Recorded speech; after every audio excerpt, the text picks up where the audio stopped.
This is Tony Baca, Senior Vice President of Safety here at Berglund Construction Company. And this week's Safety Toolbox talk is on steel erection on our projects and all the safety-related hazards associated with steel erection. And I wanted to discuss this briefly.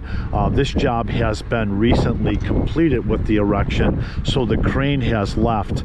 But once steel erection is determined and dates have been established, Berglund Construction Company would like to receive a site-specific safety plan from these steel erectors, and in that contract, Berglund attempts to get a 6-foot fall rule established rather than what OSHA says as far as erectors erecting as high as 30 feet without having to be tied off and detailing at 15 feet. So Berglund always pushes for 6 feet because falls in construction are the #1 fatality root cause.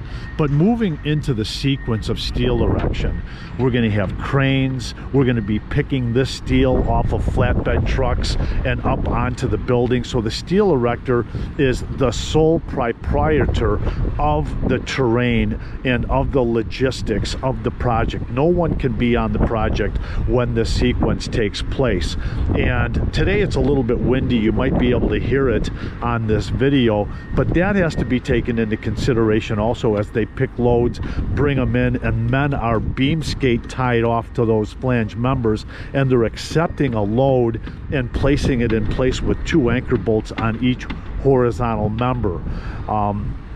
And then what's the rescue plan if a man does fall, considering the fact that suspension trauma with a man hanging in a harness starts to occur as soon as 15 minutes. So there's a lot of fall protection that's covered in this.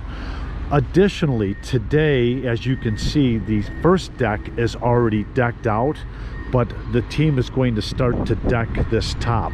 So this morning, the superintendent and I had a meeting with the crew talking about how they're going to feasibly tie off on that deck up there as they start shagging out all of those 20-foot long by 4-foot wide panels in the wind.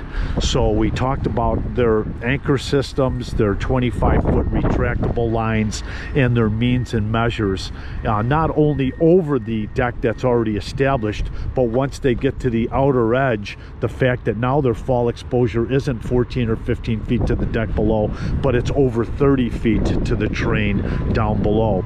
So today we're going to make sure that these concrete tradesmen stay outside the parameters as these guys complete their steel erection on the inside. We do request a site-specific safety plan from the steel erectors. We review it with the steel erectors, typically sign off with the steel erectors so that they understand what their own safety plan says. And then obviously it's Berglund's responsibility to help these guys maintain hot work permits, logistics, deliveries underneath, making sure that this zone is primarily their zone. These are the 3rd highest trade in the country behind the riggers at sea and the miners to inshore. So there's very little room for error here. So this week on your own projects, if you can recall any steel erection processes that have taken place on your projects, you may want to discuss some of the hazards that you may have recognized with this application. Let's have a safe day. Let's have a safe week. Thank you.